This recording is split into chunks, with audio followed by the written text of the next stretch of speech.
Have you ever pondered the impact of heavy metals on our environment and health? Does the term Minamata disease ring a bell?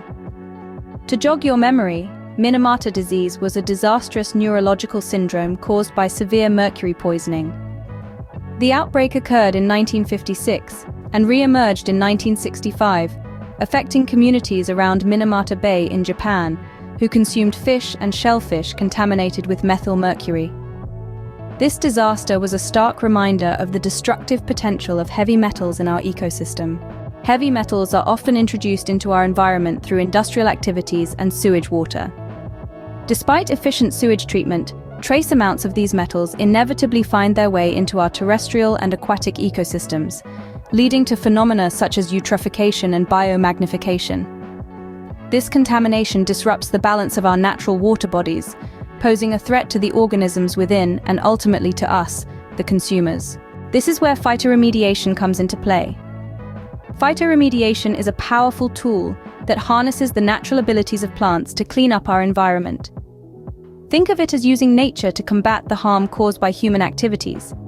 By incorporating this method into our waste treatment strategies, we can enhance the recovery of even trace amounts of toxic heavy metals from wastewaters before their disposal. In a recent research study, an interdisciplinary approach was adopted to investigate the uptake, biotransfer, biomagnification, and bioelimination processes operative in well-phytoremediated sewage water.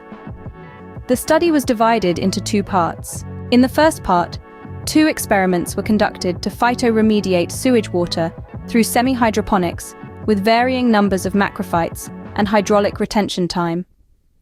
Over a period of 150 days, arsenic, mercury, and cadmium were successfully reduced below detection limits. Additionally, more than 90% of nickel and lead were also remediated.